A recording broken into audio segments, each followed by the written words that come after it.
Hii filamu inaanza na huyu mshikaji anaitwa Raka. Kachukua zana zake za kazi, akaingia katika ukumbi wa mahakama. Kuna kesi ilikuwa inaendelea hapa. Akafunga mlango. Hakimu akawa amemuuliza, "Una shida gani?" Jamaa kujibu chochote, akawa amepiga risasi juu. Mlinzi mmoja alikuwa anaitwa Zainali. Anamfahamu huyu mshikaji, akajaribu kumzuia lakini Raka akawa amepiga risasi pembeni ya masikio ya mshikaji. Akamuonesha bunduki. Mwanasheria mmoja alikuwa anaitwa Timo. Ni nini kilichotokea kwa huyu jamaa mpaka kufikia hapa? Hem, turudi mwezi mmoja nyuma. Raka alikuwa na mke wake kipenzi. Huyu mke wake alikuwa ni mjamzito, anaitwa Nina. Baada ya kuchunguza maendeleo ya mimba, wakawa wanarudi nyumbani. Nina alikuwa anatamani sana kuwa mwanasheria, amefanya mitihani na ameferi. Mume wake alikuwa anamtia moyo tu, anamwambia mke wake kwamba anaweza, lazima apambane ili atimize ndoto yake. Nina akawa amekubali, akasema kwamba atafanya mtihani kwa mara ya mwisho, kama ataferi basi ataacha kabisa kufukuzia hizo ndoto. Nje haya mambo yote, hem, turudi mahakamani. Huyu mshikaji aliyevaa suti, huyu mwanasheria mmoja maarufu sana anaitwa Timo, yuko na mteja wake anaitwa Sadamu ambaye alikuwa ni mshtakiwa hapa mahakamani. Sasa Raka alikuwa ni mfanyakazi, ni afisa ulinzi wa hili eneo. Kulikuwa kuna kesi ambayo ilikuwa inamhusu moja kwa moja Sadamu kama mtuhumiwa, na mwathiriwa amefika hapa mbele. Huyu jamaa anaitwa Bimo akatoa ushahidi kwamba mtuhumiwa alimwagia mafuta usoni mwake kisha akamuwasha moto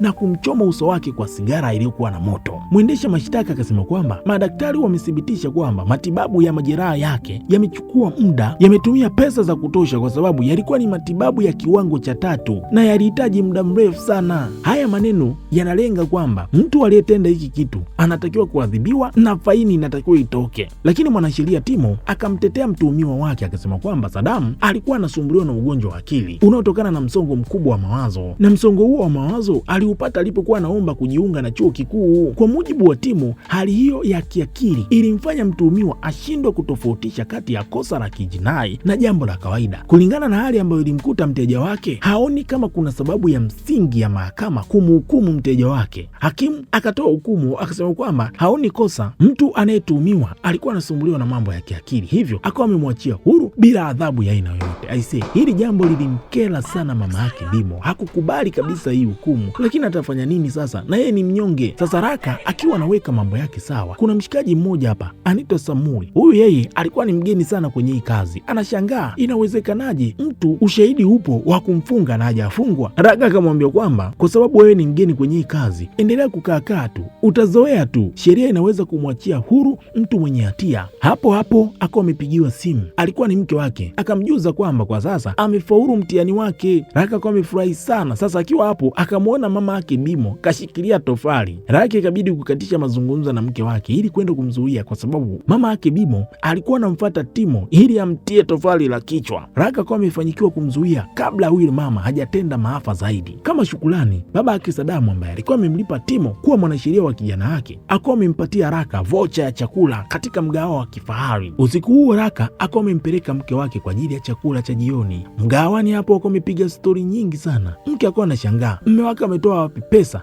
za kumfanya leo ale kifahari namna hii. Mwanaume ikabidi kuelezea ukweli kwamba amepewa vocha na babake Sadamu, mtu aliyeshinda kesi ya uhalifu. Sasa hili jambo likawa limeleta mkanganyiko sana, kwa sababu mke wake Raka akaanza kuhisi pengine mume wake anafanya kazi na watu wabaya. Hili jambo likaleta kutokuelewana baina ya mke na mme. Timo akajaribu kutetea hoja zake, uko umezuka ugomvi wa kutosha. Yani mama anaona kabisa huyu mume ataenda kumpoteza, ataingia kufanya kazi na watu ambao wako kwa ajili ya kupindisha sheria tu. Baada ya kuwa na mazungumzo ambayo yalikosa kuelewana, mwanamke akawa ameomba ruhusa ili aende chooni. Sasa akiwa anaenda chooni, huu mgahawa ni mkubwa sana na humu ndani kuna klabu. Kuna mwanaume mmoja ambaye yeye siku alikuwa ni mlevi, ni kijana mdogo tu. Huyu kijana anaitwa Dika. Nina akawa amemgonga kwa bahati mbaya, jamaa akawa ameangusha simu. Nina akawa ameomba radhi sana kwa hili jambo, lakini Dika akawa amepuuza sana huo msamaha, akaanza kuongea maneno fulani hivi ya tambo, mambo hayaeleweki. Nina akaona isiwe kesi, ikabidi kwenda chooni tu kuendelea na mipango yake. Dika akaamua kumfuata mpaka kwenye choo cha wanawake. Nje akaweka bango kwamba hicho choo kinafanyiwa usafi, hivyo mtu yoyote asiingie ndani. Mshikaji akaingia ndani kachukua kabisa na kikopo fulani hivi cha ua. Sasa huyo mshikaji kaingia huko na nia mbaya zaidi, akawa amemshambulia huyo binti na akawa manguka chini, damu zilikuwa zimejaa. Sasa upande wa nje Raka ameona mke wake amekawia kurudi, akawa muuliza mhudumu ikabidi kumpeleka. Baada ya kuingia ndani akamwona mke wake Nina yuko chini amelala. Sasa wakiwa hapo, Nina akawa amemwambia mume wake kwamba mtu aliyemfanyia hili jambo bado yuko hapa. Dika akajaribu kukimbia, mshikaji akawa ametoka hapo kumuungia tela, alimkimbiza akafika akamfyatua na gari akashuka chini, alimchaji nyinyi kwa hasira. Baadaye mke wa Raka akawa amepelekwa hospitalini, lakini alifariki kutokana na majeraha aliyokuwa ameyapata, ingawa mtoto wao kweli alifanyikiwa kuokolewa kutoka tumboni kwa huyu mama. Sasa upande wa Dika, huyu ni mtoto wa kishua, ana kiburi ya pesa, kafanya vile kwa makusudi kabisa, anajua wazazi wake watamlinda. Kuna askari mmoja anaitwa Edo akawa amefika hapo na akamwambia kwamba kijana, una kesi ya kuua. Kijana anacheka tu. Dika akasema kwamba mpigie simu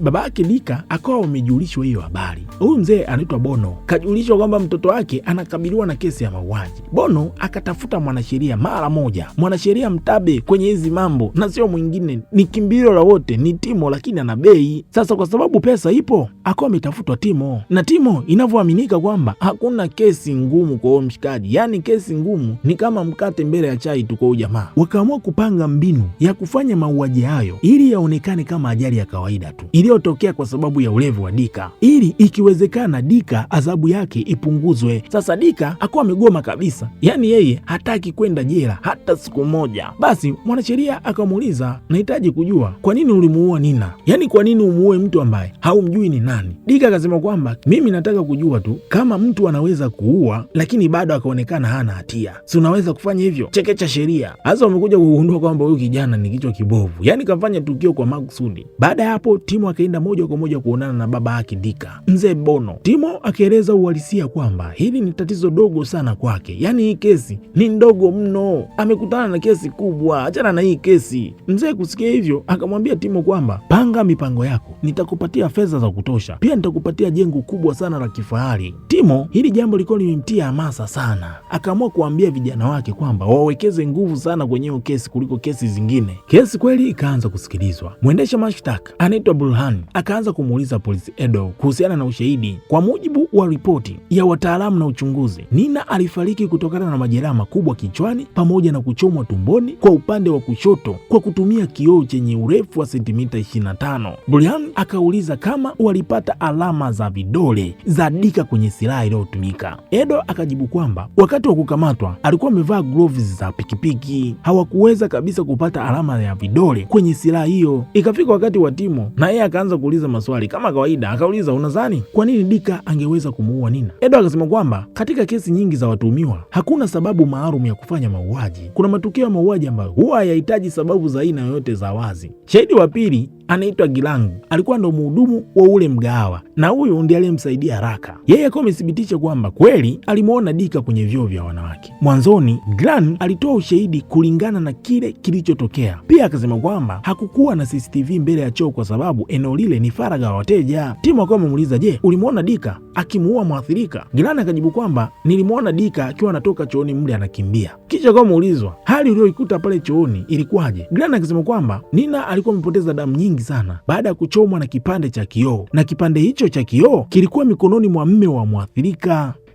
Raka kusikia hivyo kwa ameshtuka. Mwendesha mashtaka pia akawa ameshtuka kwa sababu ushahidi uliotolewa mwanzoni na Gilang kule polisi unaonekana kutofautiana sana na maelezo yake ambayo anakuja kuyatoa hapa mahakamani. Gilang akawa amejitetea akasema kwamba wakati huo alipoitwa polisi alikuwa na hofu, hivyo hakuweza kufikiria vizuri, ila anachokisema hapa mbele ya mahakama ndicho kilicho sahihi. Timo akaomba ruhusa kwa hakimu ili Raka na yeye atoa ushahidi. Raka akasema kwamba usiku huo nilikuwa nimetoka na mke wangu kwa ajili ya kwenda kula chakula. Akasema kwamba baadaye mke wangu aliniomba ruhusa kwenda chooni. Alipoenda alichelewa kurudi, nikawa na wasiwasi kidogo. Nilipomfuata ilikuwa ni saa 3:23 usiku, na kwenye mlango wa choo kulikuwa na tangazo. Nilihisi jambo la ajabu kwa sababu muda huo wafanyakazi wote walikuwa wameondoka. Nilipoingia ndani nilimkuta mke wangu amelala chini akiwa amechomwa na kipande cha kioo. Timo akawa amemuuliza tena, je, ulimuona vizuri Dika? Kwa nini una uhakika kwamba Dika ndiye aliyefanya hivyo? Raka akajibu kwamba kulikuwa na damu ya mke wangu kwenye nguo na viatu vya Dika, na hata ripoti ya uchunguzi inathibitisha jambo hilo. Sasa hapa mambo ya sheria yakaanza kuchezeshwa. Timo akaanza kupindisha sheria ili kesi ionekane kwamba ni ya bwana mkubwa nani? Raka.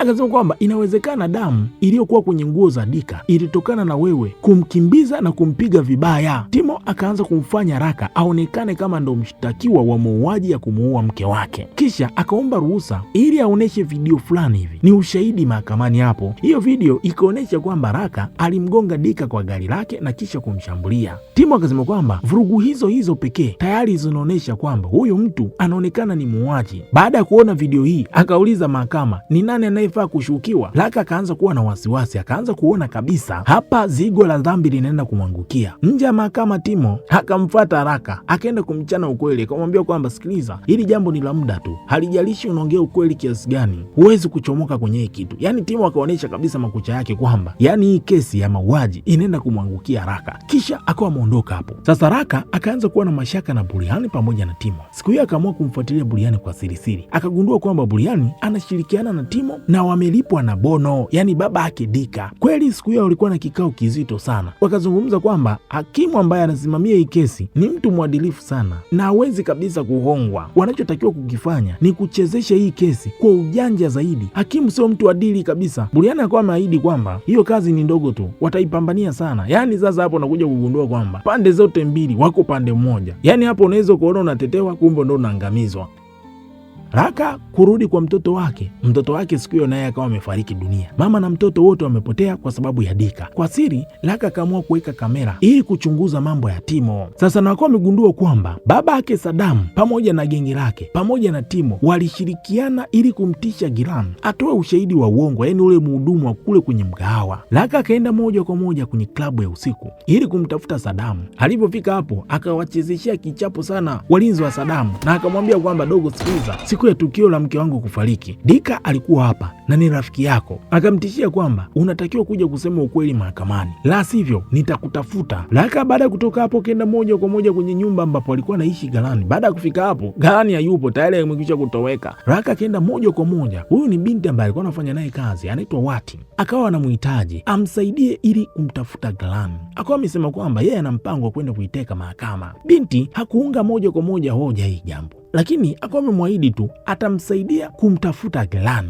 ili aje kutoa ushahidi mahakamani. Usiku huo Raka akaenda moja kwa moja kwa mshikaji mmoja anaitwa Yoga. Baada ya kufika huko, hili ni ghala la silaha, jamaa anahitaji silaha. Yoga akawa amekubali kumpatia silaha, lakini mwisho wa siku akamwekea bunduki. Raka akawa amemshambulia. Sasa huu ulikuwa ni mpango tu, isionekane kwamba Yoga alitoa silaha kwa huyo mtu. Sasa hivi itaonekana kama Raka alichukua silaha kwa maguvu, yani alimpiga Yoga. Palivyokucha, Raka akamwomba Samsuri ili apewe jukumu la kulinda mahakamani pamoja na Zanari, ndio watu wake wa karibu sana hapa kazini. Zanari alipotoka tu, Raka akamtuma Samuri kwenda kumletea kahawa. Huu muda yeye akawa ameutumia kwa ajili ya kujiandaa kama jinsi ambavyo tulimuona mwanzoni mwa hii filamu. Kisha akawa ameingia ndani ya mahakama, kisha akawa amepiga risasi kando ya Timo ili kumwonyesha kwamba atanii. Raka akawa amechora mstari chini hapa, lakini hakuna mtu yoyote aliyejua kusudi lake ni nini. Akawaamuru watu wote ndani ya chumba wakusanye simu zao. Raka akawa amemwomba radhi askari mwenzake Zainari. Timo akamuuliza kwa nini unafanya hivi. Raka akasema kwamba haki ni lazima itendeke, Dika ni lazima ashtakiwe kwa mauaji. Raka akamsihi hakimu afungue tena upya hii kesi isikilizwe. Akaahidi kwamba atathibitisha kwamba Dika ndiye mtu ambaye ana hatia na anatakiwa kuadhibiwa. Raka akasema kwamba si wakili mwendesha mashtaka wala Timo, wao wote lengo lao ni moja, wanaharibu uhalisia wa hii kesi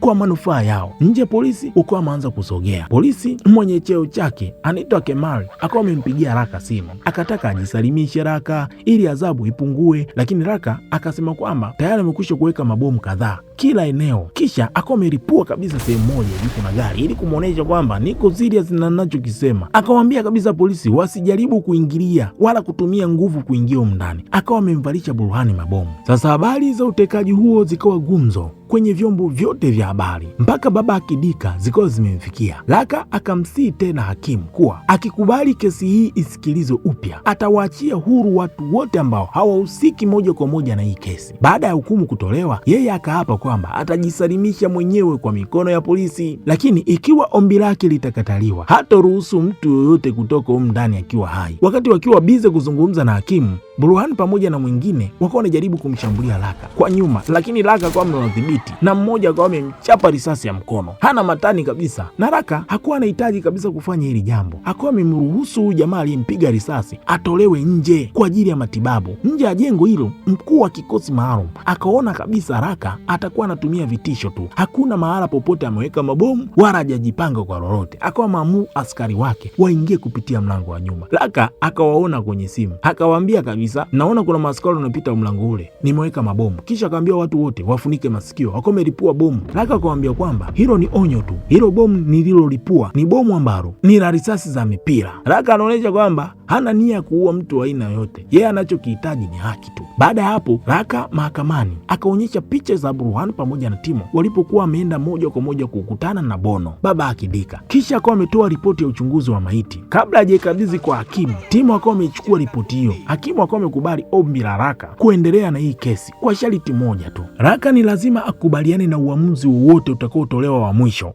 kuhusiana na hii kesi, awe tayari kupokea adhabu kwa kitendo chake cha kuvamia na kuiteka mahakama. Raka akawa amekubali, na yeye akawa ametoa sharti moja tu, akawa amehitaji kesi hii irushwe mbashara kupitia YouTube, kwa sababu kuanzia mwanzo hii kesi vyombo vya habari ni kama vimeipuuza. Watu wakawa wamepewa simu zao, watu ambao walikuwa wahusiani na hii kesi moja kwa moja wakawa wametolewa nje. Kuna baadhi ya watu wakawa wamekubaliana na Raka. Kuna mmoja wao yeye akaamua kabisa kumwomba Raka, akamwambia kwamba mimi naomba nibaki hapa. Raka akawa amekubali, jamaa akawa amebaki. Wakati huo huo, baba yake Dika akampigia simu rafiki yake mmoja ambaye ni askari mkubwa kuomba msaada. Rafiki huyo anaitwa Sambo, akakasirika sana, akamfokea mno polisi mmoja ambaye alikuwa chini yake kwamba anachelewesha kuchukua hatua. Mwisho yeye akawa maamuru masniper wafike sehemu husika ili wamtungue Raka mara moja. Upande wa mahakama, Timo akawa ameomba ruhusa kuonyesha jinsi madai ya Raka yalivyokuwa hayana mantiki ya aina yote. Akaamua kulivalia njuga kabisa hili jambo ili kuonesha kwamba Raka ni muongo. Timo akawa amemuuliza Dika, je,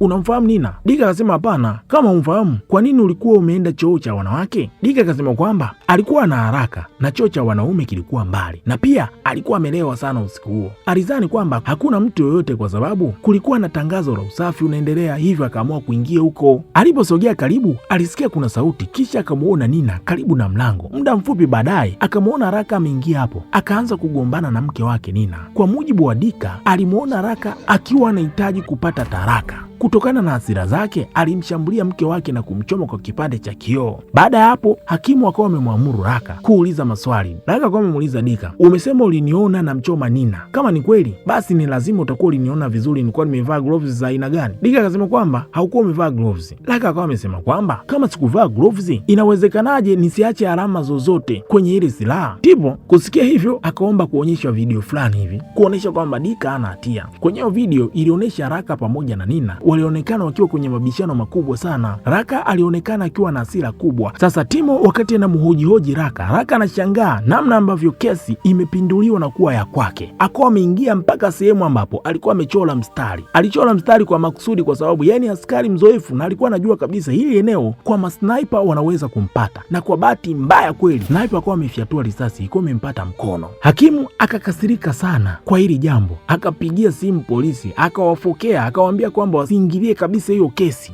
Upande wa Wati ambaye aliomba kwa ajili ya kumtafuta Gelani akawa amemtafuta sana na akawa amempata mshikaji, lakini kwa bahati mbaya jamaa akawa amechoropoka, anakimbia huyo, akawa ameingia mnadani, mara piu piu akawa amepotea kabisa. Binti Wati hakujua kabisa mshikaji kapita wapi. Sasa katika harakati za kuendelea kumtafuta mshikaji, alimtafuta sana, akawa amepokea simu kutoka kwa bosi wake, akawa muuliza uko wapi. Binti akawa amedanganya. Bosi wake akamwambia kwamba mimi ninajua unamsaidia Raka na upo sehemu unamtafuta Gelani, mimi nitakusaidia kukuonesha Gelani alipo. Kweli mshikaji akawa ameonyesha sehemu ambapo yule mshikaji amekimbilia hilo eneo, hivyo akawa amempatia location. Kwa hiyo msaada umeongezeka zaidi. Sasa upande wa mahakama, Raka akaamua kuonyesha mazungumzo kati ya Timo, Bono, baba yake Dika, ili kuonyesha Timo alikuwa ni mla rushwa tu ambaye anatumika na watu wenye fedha. Sasa Timo baada ya kuona hivyo akaamua kutumia vifungu vya sheria, akakanusha kabisa, akasema kwamba kisheria Raka haruhusiwi kabisa kudukua ama kufanya utafiti wa aina yote. Hilo jambo linaruhusiwa kufanywa na polisi, waendesha mashtaka